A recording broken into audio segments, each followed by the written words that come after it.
Students, welcome to my channel. जैसे कि आपको पता है कि हमने सीरीज स्टार्ट की थी 11th क्लास के मैथमेटिक्स की, जिसमें हमने एक टॉपिक कंप्लीट कर लिया है सेट का, और हम लोग सिर्फ एनसीईआरटी फॉलो कर रहे हैं। तो जो भी 11th और 12th के मैथमेटिक्स की प्रिपरेशन करना चाहता है वो इस चैनल से जुड़ सकता है। इसमें हमारे पास चाहे आप टीजीटी की प्रिपरेशन कर रहे हो, पीजीटी की कर रहे हो, एनडीए की कर रहे हो, या 11th और 12th की जो रिवीजन कर रहे हो या अपना सिलेबस कंप्लीट करना चाहते हो, तो वो सारे के सारे यहाँ से अपना कंप्लीट कर सकते हैं। ठीक है, तो जैसे कि आपको पता है फर्स्ट हमारा सेट का टॉपिक कंप्लीट हो चुका है। सेट की जितनी वीडियोज है वो अपलोड हो चुकी हैं, आप उसको देख सकते हो। सेट के बाद नेक्स्ट है हमारा जो टॉपिक आज हम स्टार्ट करेंगे वो है रिलेशन एंड फंक्शन। देखो, हम सिर्फ एनसीईआरटी को ही फॉलो कर रहे हैं। ठीक है, तो एनसीईआरटी के हिसाब से हमारा सेकंड चैप्टर है रिलेशन एंड फंक्शन का। तो रिलेशन एंड फंक्शन और जो पहला चैप्टर था सेट का, तो उसमें हमने जो अभी आज हमने टॉपिक उठाया है इसका, वो है कार्टेशियन प्रोडक्ट्स का, जो कि सेट से ही रिलेटेड है। तो आपका थोड़ा रिवीजन भी हो जाएगा और साथ ही साथ आप नेक्स्ट टॉपिक भी अपना कवर कर सकते हो। ठीक है, तो फर्स्ट हम जो कर रहे हैं इसमें वो है कार्टेशियन प्रोडक्ट का। कार्टेशियन प्रोडक्ट में ही हम कर रहे हैं ऑर्डर्ड पेयर। अब ये ऑर्डर्ड पेयर क्या होता है, देखो, two elements A and B listed in a specific order form an ordered pair। एक स्पेसिफिक ऑर्डर में हमने उनको लिखा है। आपको एग्जांपल से और क्लियर होता जाएगा। ये मैं आपको अभी डेफिनेशन है क्लियर करवाऊंगी, फिर हम क्वेश्चंस पे आएंगे, एग्जांपल्स पे आएंगे, तो आपको और क्लियर होता जाएगा। That is A be ordered pair बना दिया। अब इसने क्या बोला, दो इंपॉर्टेंट बात इसने बोली है कि जो ए बी है that is not equal to B। क्यों? क्योंकि जो A है ये x एक्सिस को बता रही है और जो B है ये y एक्सिस को बता रही है। तो जो ये AB है वो कभी भी BA के बराबर नहीं होगा। क्लियर? वो तब हो सकता है अगर A इक्वल टू B है। ठीक, दूसरा है equality of ordered pair AB equal to CD। वो तभी पॉसिबल है अगर A इक्वल टू C है और B इक्वल टू D है। देखो, ये इफ एंड ओनली इफ का साइन है। इफ एंड ओनली इफ जोर देके बोलते हैं, ये तभी हो सकता है अगर A C के बराबर है और B D के बराबर है। क्लियर? तो ये है हमारा equality of ordered pair. Ordered pair क्या हुआ, जब आपने किसी भी दो एलिमेंट को किसी स्पेसिफिक ऑर्डर में लिखा है तो वो ऑर्डर पेयर है। लेकिन अगर जब हम कोई ऑर्डर पेयर लिख रहे हैं, अगर उसको रिवर्स कर दें तो ऐसा कभी नहीं होगा कि वो बराबर है। बराबर तभी हो सकते हैं अगर बराबर होते हैं, तो तभी पॉसिबल है अगर A इक्वल टू B। ठीक, दूसरा है इक्वालिटी ऑफ ऑर्डर। क्या बोला इन्होंने, A B equal to C D, तभी पॉसिबल है if and only if A equal to C and B equal to D. Clear है? ये हमारा ऑर्डर पेयर।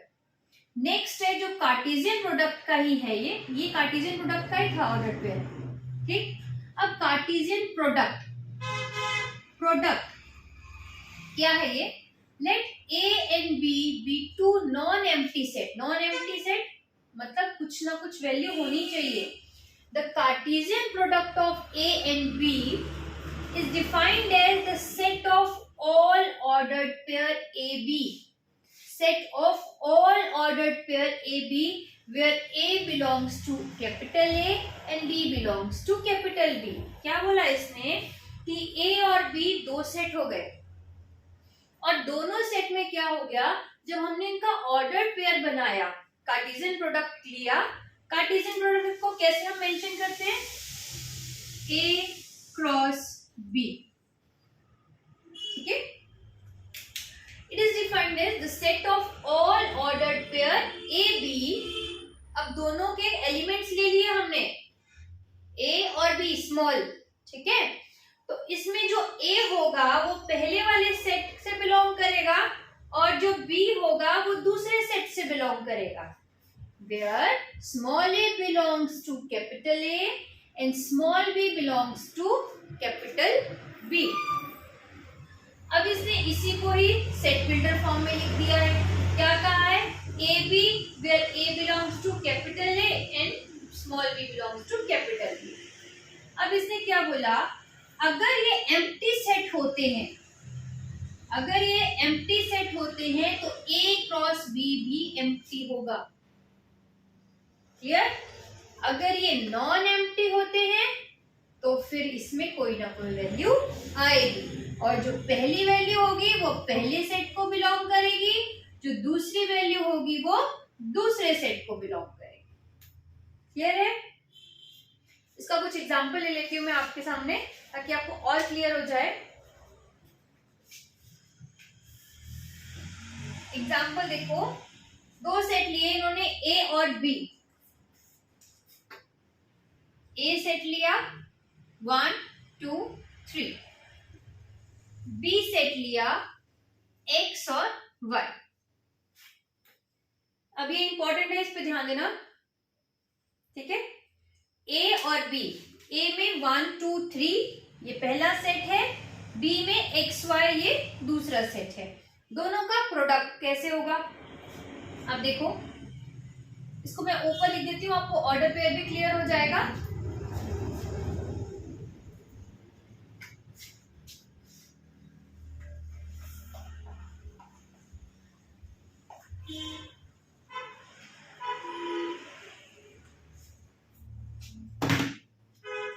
ये है सेट ए,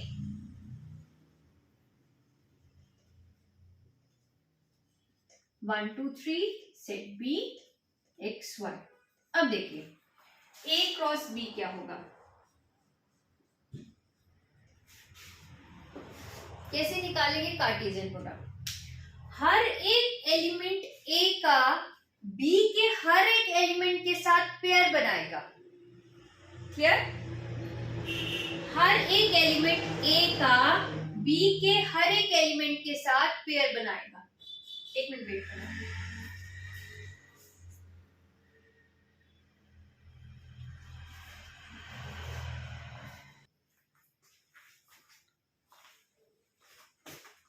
देखिए, अब ए क्रॉस बी लिया हमने, कैसे स्टार्ट करेंगे? पहले तो 1 x के साथ भी बनाएगा पेयर, 1 y के साथ भी बनाएगा, और 1 अगर कुछ और होता तो उसके साथ भी पेयर बनाना। ठीक है, तो पहले बनाएगा 1x, क्लियर? फिर 1y, ठीक है? फिर अब ये इसके साथ खत्म हो गए रिलेशन। अब 2 की बारी, 2 x के साथ भी बनाएगा और 2 y के साथ भी रिलेशन बनाएगा। 2x 2y, clear? अब 3x के साथ भी बनाएगा, 3y के साथ भी बनाएगा, 3x 3y। ये आ गया आपका Cartesian product A cross B. ठीक, अब देखो, ये है वो a और ये b, ये है वो x एक्सिस, ये है y एक्सिस। नो मैटर यहाँ क्या लिखा है, ये x एक्सिस ही रहेगा, ये y एक्सिस ही रहेगा। ठीक है, और जो पहली टर्म है वो a को बिलोंग करेगी और दूसरी टर्म b को बिलोंग करेगी हर जगह। यही बोला ना इन्होंने कि जो फर्स्ट टर्म है that will belong to A, और जो सेकेंड टर्म होगी वो दूसरे सेट को बिलोंग करेगी। तो यही लिखा है हमने। ठीक, अगर मैं यही कर दूं B क्रॉस A, अगर B क्रॉस A आएगा तो क्या बनेगा? एक चीज याद रखना, A cross B is not equal to B cross A। ठीक है, A cross B is not equal to B cross A. अगर हुआ तो कंडीशन क्या हो सकती है? एम्प्टी सेट, तो ये बराबर हो सकता है, या कोई और कंडीशन दे रखी होगी तो। Otherwise in general A cross B is not equal to B cross A. अब हमारे पास क्या है? हमने कहा बी क्रॉस ए निकालना है, तो पहले बी फिर ए। ठीक है, तो मैं यहाँ आपको इजी करने के लिए दोबारा से ए को लिख देती हूँ। अब कैसे करेंगे, अब x की हर एक टर्म, मतलब जो x है वो a की हर एक टर्म के साथ पेयर बनाएगा, x1 x2 x3, कैसे आएगा, x1 x2 x3। उसके बाद y की बारी, y1 y2 y3, y1 y2 y3, clear. तो a क्रॉस b ये है, b क्रॉस a ये है। अब क्या है, देखो दोनों में डिफरेंस, दोनों में डिफरेंस क्या है, यहां पर दोनों की वैल्यू इंटरचेंज है, 1x का x1 है, ठीक है, 1y का y1 है, 2x का x2 है, क्लियर। तो यहाँ पे वैल्यू इंटरचेंज है और ये बराबर नहीं है, हम इसको कभी बराबर नहीं बोलेंगे, ठीक है। A B is never equal to B A, order pair है, ऑर्डर पेयर में 1y is never equal to y1, क्योंकि यहाँ पे ये x एक्सिस है और यहाँ पे ये x एक्सिस है, क्लियर है। ये है हमारा कार्टेशियन प्रोडक्ट, इसको नोट कर लो या स्क्रीनशॉट ले लो। फिर नेक्स्ट करवाते हैं आपको कुछ इसके इंपॉर्टेंट रिजल्ट्स हैं।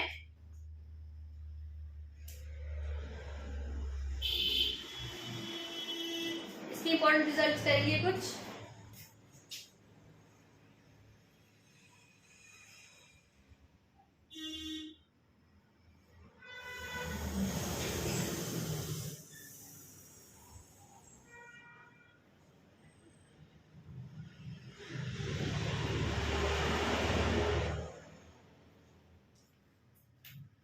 कर लिया नोट।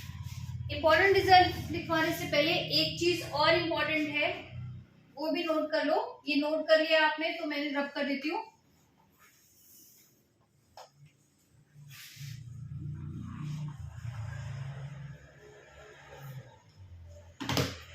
हमारे पास है n of a cross b is equal to n of a into n of b। ये भी एक रिजल्ट है इंपॉर्टेंट। इसका मतलब है number of elements in a cross b is equal to number of elements in A multiply by number of elements in B, ठीक है। A cross B में उतने एलिमेंट होंगे, कितने होंगे, which is equal to product of n of A into यानी number of element in A। हम सिर्फ एलिमेंट की बात कर रहे हैं यहाँ पे, number of element, number of element in A into number of element in B, clear है। अब इसमें से भी हम चेक कर लेते हैं।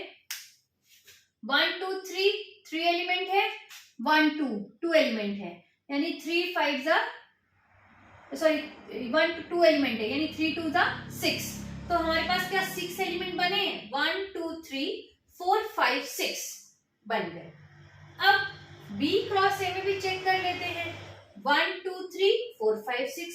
लेकिन अभी तो आपने कहा था कि ये बराबर नहीं होते, ये बराबर नहीं होते, ठीक है, क्योंकि ऑर्डर पेयर में वैल्यू अलग होती है x एक्सिस और y एक्सिस की, लेकिन इसमें एलिमेंट बराबर होते हैं, यानी n of a cross b is equal to n of b cross a, ठीक है। Element, number of elements, elements बराबर हो सकते हैं, बराबर होते हैं, एलिमेंट्स बराबर होते हैं, क्योंकि इसमें क्या आएगा, this is equal to n of a into n of b and this is again equal to n of b into n of a। ये आपको पता है ना, इंटू का साइन है, ठीक है। जो 11th क्लास के बच्चे हैं उनको ये कंफर्म है ना कि ये इंटू का साइन है, तो n of b into n of a, clear. तो जो नंबर ऑफ एलिमेंट है वो बराबर होते हैं, लेकिन अपने आप में ये कार्टेशियन प्रोडक्ट्स बराबर नहीं होते, क्लियर है ये चीज। ये चीज नोट कर लो, और ये इंपॉर्टेंट है, ये दोनों चीजें आपको आगे भी क्वेश्चन करेंगे हम, या कुछ इसमें थ्योरी ऐसी समझेंगे तो उसमें आपको बहुत काम आएंगे। इसको नोट कर लो, इंपॉर्टेंट है ये।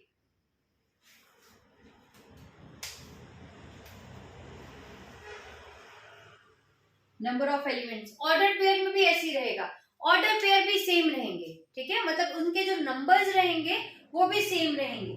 क्लियर? हम ऐसे भी लिख सकते हैं कि order pair of A cross B equal to order pair of A into order pair of B. Order pair of A cross B, order pair यानी इनके जो नंबर है, number of order of pair is equal to order of A into order of B. Clear? ये note कर लो, और फिर next करते हैं। कुछ इंपॉर्टेंट रिजल्ट्स हैं जो हमारे सेट के फॉर्मूले हमने किए थे उससे रिलेटेड है, तो आपको थोड़ा रिकॉल भी हो जाएगा, ठीक है, और यहाँ का भी आपका कवर हो जाएगा।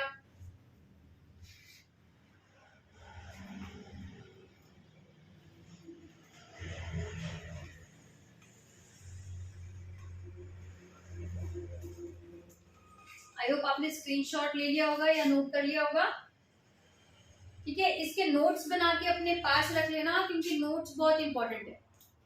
अगर आप अपना जो कर रहे हो, जो आप स्कूल में कर रहे हो, वो स्कूल का तो आपने पढ़ना ही है, ठीक है। उसके अलावा अगर आपको वहां पे भी कोई डाउट है तो यहाँ पे आपका क्लियर होगा, ठीक। और इसके अलावा यहाँ से भी कोई डाउट रहता है तो भी आप अपनी क्वेरी, मैं आपको बार बार बोलती हूँ कि कोई भी क्वेरी रहती है, चाहे मैंने कवर करवाया है चाहे नहीं करवाया है उस टॉपिक से रिलेटेड, तो आप वो डिस्क्रिप्शन सॉरी जो कमेंट बॉक्स है उसमें आप इसको डाल सकते हो, ठीक है, ताकि मैं आपकी क्वेरी जब भी पढ़ूं मैं उसको सॉल्व करके वहीं पे डाल सकूं।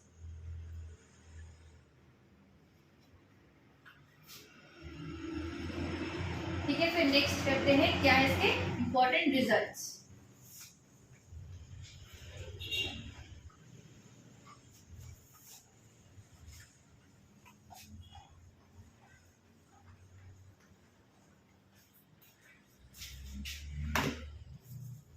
कुछ इंपॉर्टेंट रिजल्ट्स हैं।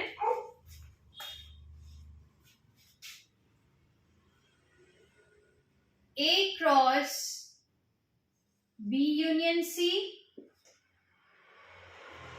A cross B intersection C, A cross, देखो सारे कार्टेशियन प्रोडक्ट से रिलेटेड आ रहे हैं, B माइनस C,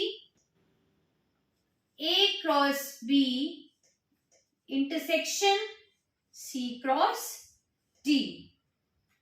और क्या है, पहले ये कर लेते हैं फिर और करवाती हूँ आपको। तो क्या है ये, इसने बोला A cross B union C, A cross B intersection C। देखो जब भी हम इसमें प्रोडक्ट करेंगे तो आपने इसको क्या करना है, A क्रॉस B, पहले हम इस वाले के साथ इसको ऑपरेशन को अप्लाई करेंगे, ये भी ऑपरेशन ही है ना, A क्रॉस B। अब इसके यूनियन में कोई चेंज नहीं आएगा, जैसे पहले होता था हम माइनस करते थे तो माइनस में क्या होता था, यूनियन इंटरसेक्शन में बदल जाता था, लेकिन यहाँ पे कुछ नहीं होगा, यहाँ पे यूनियन का यूनियन ही रहेगा, ठीक है।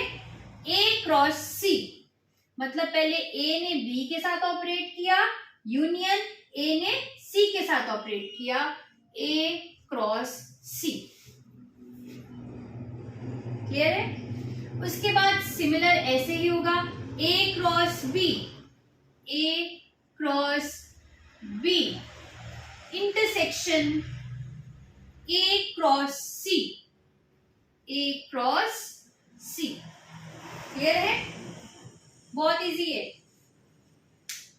नेक्स्ट है हमारा, इसमें भी सेम ऐसे ही होगा, A क्रॉस B, पहले B के साथ ऑपरेट, माइनस का साइन, A क्रॉस C,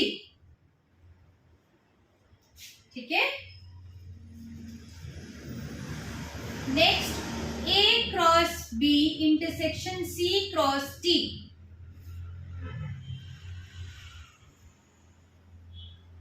इसमें क्या करेंगे हम, अब देखता हमने क्या करना है, इसको इसके साथ ऑपरेट करवाना है, A को C के साथ और इंटरसेक्शन यूज करना है। क्रॉस की जगह intersection, A intersection C cross B intersection D.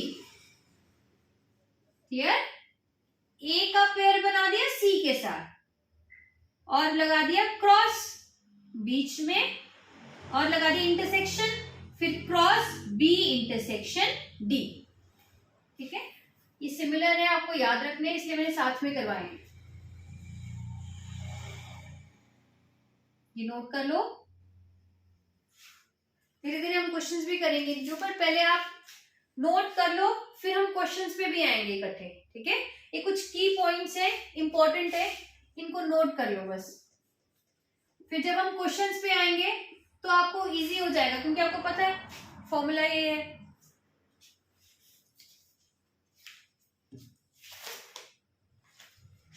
Next है,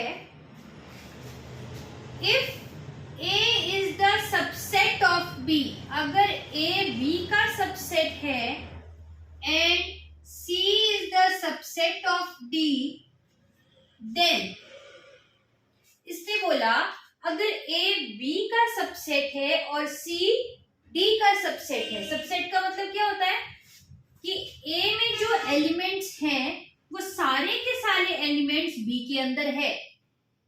ठीक है, और C में जो एलिमेंट्स हैं वो सारे के सारे एलिमेंट्स D में मौजूद हैं। क्लियर?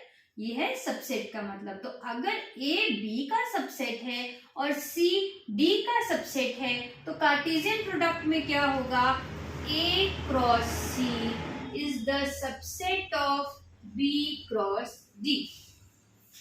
ठीक है, तो A क्रॉस C जो है, A क्रॉस C वो सबसेट बनेगा B cross D। Clear? Next formula है हमारा,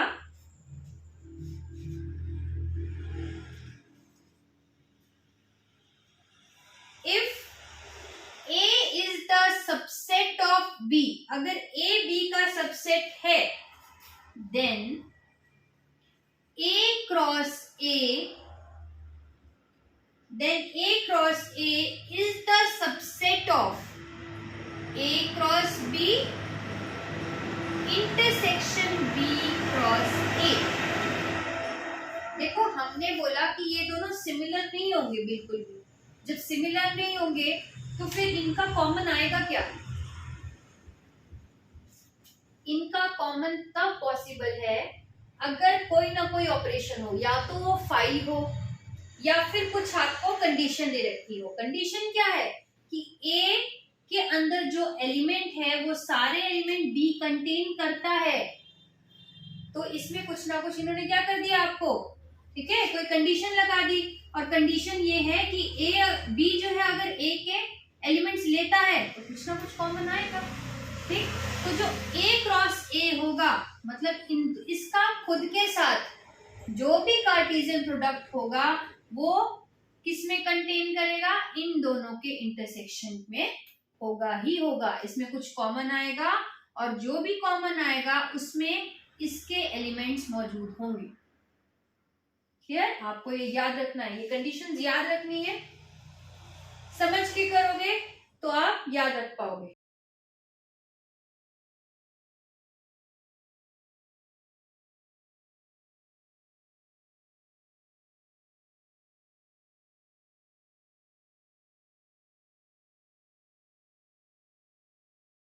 से समझा देती हूँ, ठीक है। ये ऊपर वाला नोट कर लेना ना, या स्क्रीनशॉट ले लो।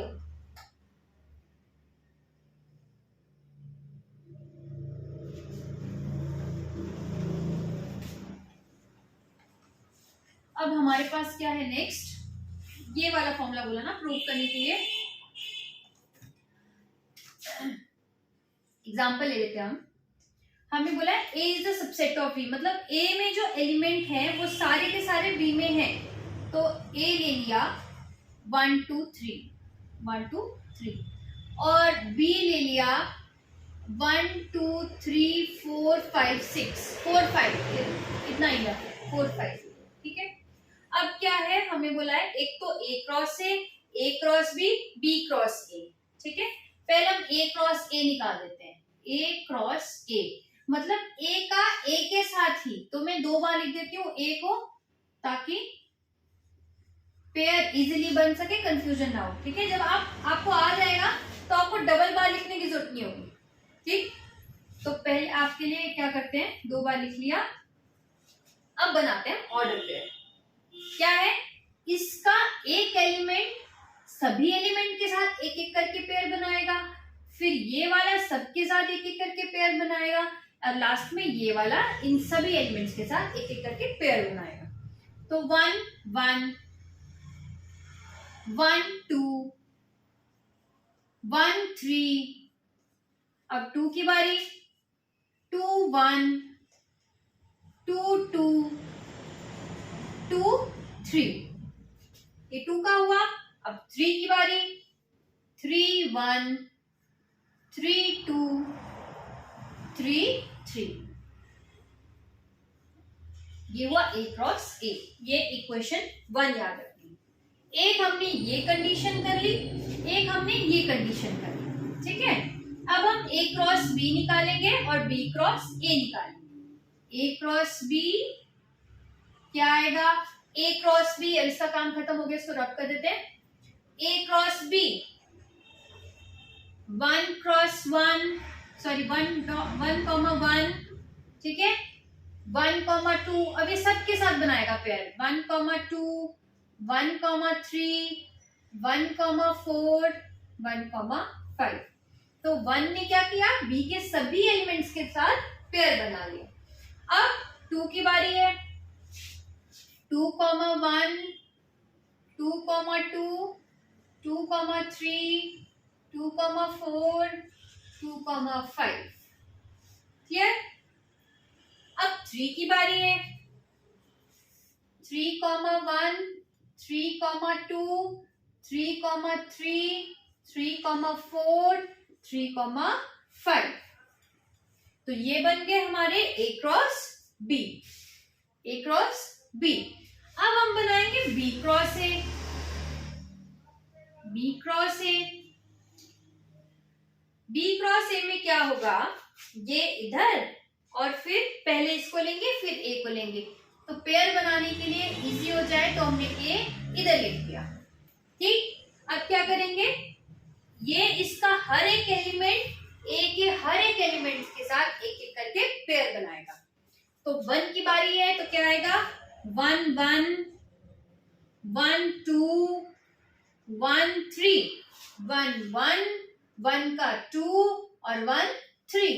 ठीक है, 1 का काम खत्म। अब 2 की बारी, 2 का काम स्टार्ट, 2 1 2 2 2 3, 2 की बारी भी खत्म। अब 3 की बारी, 3 1 3 2 3 3। अब 4 की बारी, 4 1 4 2 4 3, और लास्ट में 5 5 1 5 2 5 3। आ गए ये सारे। ठीक है, सारे आ गए। अब देखो ध्यान ये रखना है कि जो ए है, मतलब जो एक्स एक्सिस है वही एक्स एक्सिस सेम होना चाहिए। ऐसा नहीं करना यहाँ 2 1 है और यहाँ 1 2 है वो बराबर मान लिया, नहीं। अगर यहाँ 2 1 है तो यहाँ पे भी 2 1 होना चाहिए, तो ही कॉमन होगा। अगर यहाँ 1 2 है तो यहाँ पे भी 1 2 होना चाहिए, तो ही कॉमन होगा। ठीक है, अब ऑपरेशन क्या लगाना है, इंटरसेक्शन करके इनमें से कॉमन। तो कॉमन क्या है, कॉमन देख लेते हैं, इसको ब्लैक से मार्क कर देती हूँ। कॉमन को 1 1 है कॉमन, 1 2 है कॉमन, 1 3 है कॉमन। क्या 1 4 है यहाँ पे कहीं, नो 1 4 नहीं है। 1 5 है कहीं, नहीं है। 5 1 है, लेकिन ये बराबर नहीं होगा क्योंकि हमें 1 5 ही चाहिए। ठीक है, ए बी हमने फर्स्ट ही पढ़ा था order pair, A B is not equal to B A. ठीक है, तो तभी पॉसिबल है if A equal to B. ठीक है, 2 1 है यहाँ पे कहीं, देखो जरा 2 1 है, ये रहा 2 1 का पेयर। 2 2 है, कर दिया मैच। 2 3 है, 2 4 है, नहीं है। 2 5 है, नहीं है, 5 2 है लेकिन हम नहीं लेंगे, हमें 2 5 ही चाहिए। 3 1 है 3 1, 3 2 है अगेन, 3 3 है, 3 4 नहीं है, 3 5 नहीं है। अब ये भी अगर इसमें नहीं है तो इसकी भी इसमें नहीं होगी, चेक कर लेते हैं। 4 1 नहीं, 4 2 नहीं है, 4 3, आप लोग भी साथ साथ में देखते रहिए। 5 1 नहीं है, इसकी सीरीज ही नहीं है। 5 2 5 3 की सीरीज ही नहीं है। तो कॉमन क्या आया हमारे पास, यहाँ पे इंटरसेक्शन में हम देख लेते हैं, A cross B intersection B cross A, क्या क्या आया, 1 1 1 1 1 2 1 3 2 1 2 2 2 3 3 1 3 2 3 3। इसके अलावा तो नहीं कुछ, 1 2 3 4 5 6 7 8 9 9 1 2 3 4 5 6 7 8 9 ये आया। अब A क्रॉस A, क्या ये टर्म जितनी भी इसमें है इसमें कंटेन कर रही है, 1 1 है, 1 2 है, 1 3 है, चेक करते जाइए आप लोग भी।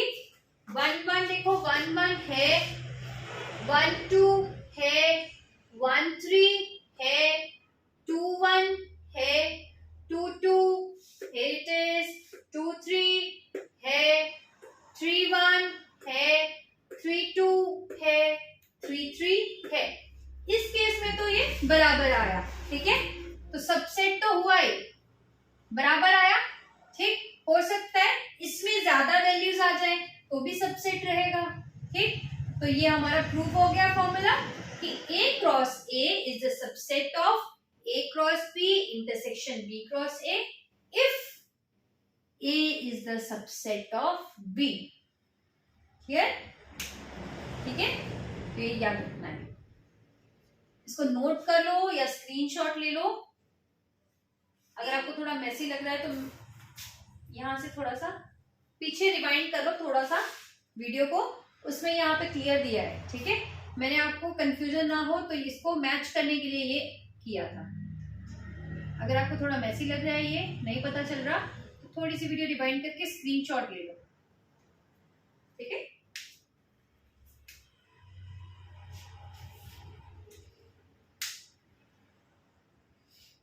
ये आ कि A क्रॉस B और B क्रॉस A बराबर हो, इन जनरल वो कभी बराबर नहीं होंगे, एलिमेंट्स बराबर होंगे, ऑर्डर्ड पेयर के नंबर बराबर होंगे, ठीक है, वो बराबर आपस में नहीं आएंगे। बराबर तब आ सकते हैं अगर A इक्वल टू B है तो, if A equal to B then A cross B is equal to B cross A।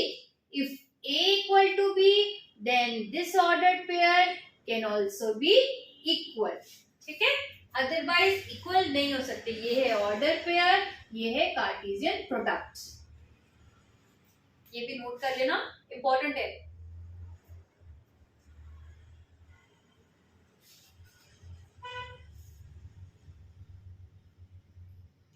Next की पॉइंट हमारा, इसको नोट कर लो या स्क्रीनशॉट ले लो। नेक्स्ट की पॉइंट कर लेते हैं, कर लो इसको नोट या स्क्रीनशॉट ले लो, फिर मैं इसको रब कर देती हूँ।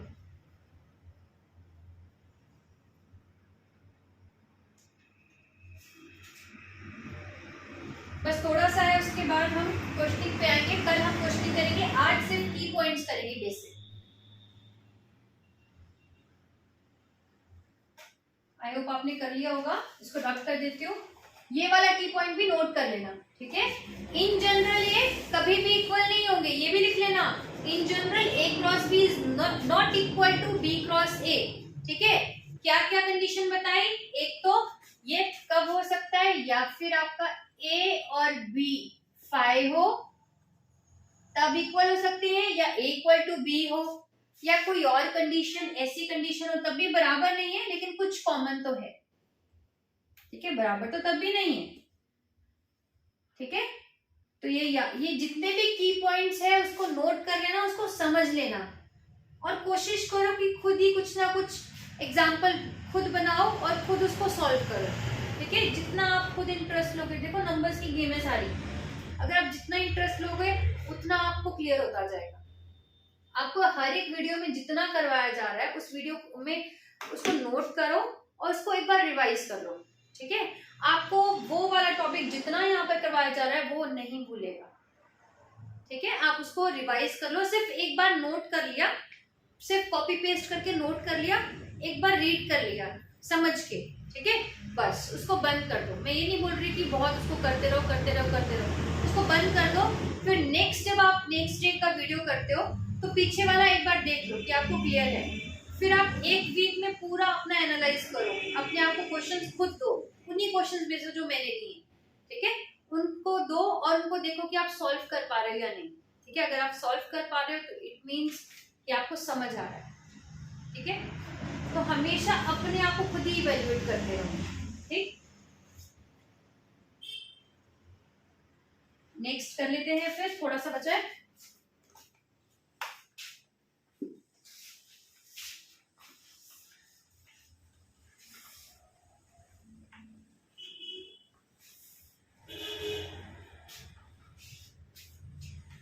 नेक्स्ट है हमारे पास, if A and B are two non empty sets having an common element. इसको मैं लिख के देती हूँ, if A and B are two non empty sets, ठीक है, ये नॉन एम्प्टी सेट्स हैं, having an elements common, having an elements in common,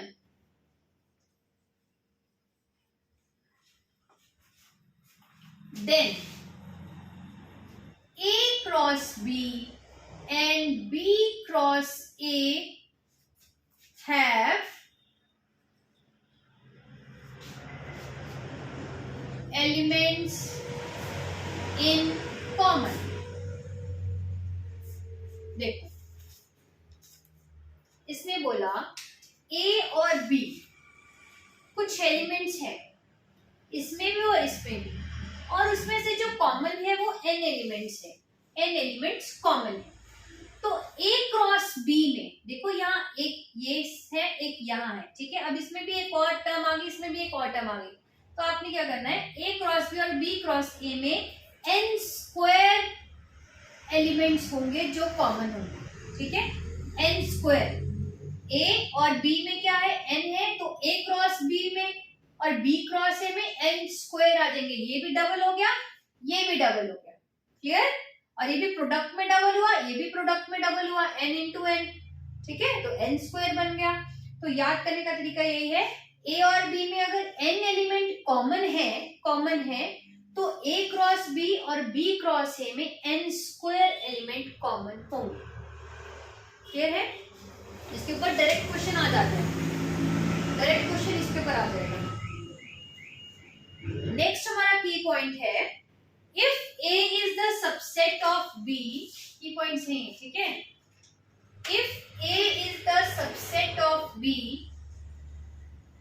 जो टीजीटी पीजीटी की प्रिपरेशन कर रहे हैं उनके लिए टॉपिक बहुत इंपॉर्टेंट है। तो मैं आपको बिल्कुल एनसीईआरटी को फॉलो करते हुए, क्योंकि डायरेक्ट क्वेश्चंस एनसीईआरटी के टीजीटी पीजीटी में पूछे जाते हैं। ठीक है, if A is the subset of B, then A cross C is the subset of B cross C for any set of C, C का कोई भी सेट हो, for any set C। इसने क्या बोला, अगर A जो है B का सबसेट है तो A cross C B cross C का सबसेट बन जाएगा। C कोई भी सेट हो, हमें नहीं मैटर है। ठीक है, हमें क्या है, C दोनों अपनी मर्जी से हमने लगा दिया।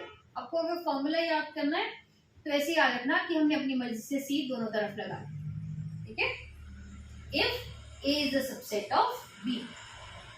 नेक्स्ट है, आपको 3 सेट दे रखे हैं, अगर नीचे वाला रब कर रही हूं मैं,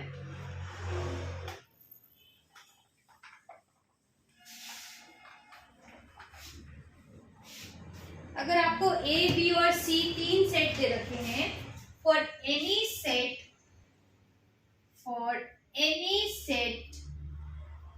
ए बी एंड सी, आपको फर्स्ट क्या दे रखा है, A cross B dash union C dash dash. इसका क्या मतलब है, ट्रांसपोज है, ठीक है। तो बी डैश यानी B transpose union C transpose. अब ये तो सब कुछ हमने पढ़ रखा है। क्या पढ़ा हुआ है, क्या पढ़ा हुआ है, ए क्रॉस, पहले इसको सॉल्व करेंगे, बी यूनियन सी, यही आएगा, ठीक है, बी यूनियन सी। अब हमने पहले जो अभी की पॉइंट्स किया था आज की क्लास में, वो क्या था, ए क्रॉस बी यूनियन चेंज नहीं होगा, ए क्रॉस सी, यही था। नेक्स्ट है, यही इंटरसेक्शन में है, A cross B dash intersection C dash, ये ट्रांसपोज है। ट्रांसपोज यानी बी डैश अपॉन डैश क्या हो जाता है, बी बनता है ना, बी ट्रांसपोज का ट्रांसपोज क्या बनता है, बी बनता है। तो अब हम इसको करते हैं, ए सबसे पहले ब्रैकेट सॉल्व करेंगे, डैश आया, बी डैश का डैश क्या बन गया, बी बन गया, इंटरसेक्शन का क्या बन गया, यूनियन बन गया। एक सेकेंड, मैंने एक गलती कर दी है यहाँ पे, यहाँ यूनियन का ट्रांसपोज है तो ट्रांसपोज तो इसके ऊपर काम करेगा, ये इंटरसेक्शन बनेगा और ये यहाँ पे इंटरसेक्शन रहेगा। इस चीज का ध्यान रखना है, ट्रांसपोज में बदलेगा, क्रॉस में नहीं बदलेगा, ठीक। यूनियन सी, अब क्रॉस में A cross B union A cross C, ठीक है, A cross B union A cross non-empty set. If A is a non-empty set, then A cross B such that A cross B is equal to A cross C. A cross B is equal to A cross C. Then B equal to C। अगर हम बोल रहे हैं, वैसे तो हमने हमेशा कहा कि ये कभी बराबर नहीं होंगे, A cross B equal to B cross A या कोई भी, ठीक है, कार्टेशियन प्रोडक्ट आपस में बराबर नहीं होंगे। अगर बराबर है तो देखो क्या कॉमन आ सकता है इसमें, ये तो ऑलरेडी बराबर है, B और C इक्वल होंगे, ये तभी पॉसिबल है कि B इक्वल टू C, ठीक है। अदरवाइज तो ए तो है इसमें कॉमन, ये दोनों कॉमन नहीं है, तो ये दोनों अगर कॉमन होंगे तो ही ये इक्वल आएगा, अदरवाइज इक्वल नहीं आएगा। आज हमारे थे की पॉइंट्स, कोशिश की आपको कि फॉर्मूले से भी समझाया, फॉर्मूले को एग्जांपल से समझाएं। अब कल हम इसके कुछ क्वेश्चंस करेंगे ताकि आपको और ज्यादा क्लियर हो जाए, ठीक है। आज की क्लास में जितना भी करवाया है इसको रिवाइज करके ही नेक्स्ट क्लास आप देखिएगा, ठीक है। Thank you so much. अगर आपको वीडियो अच्छी लगी है तो लाइक करें, शेयर करें, सब्सक्राइब करें। Thank you so much, thank you.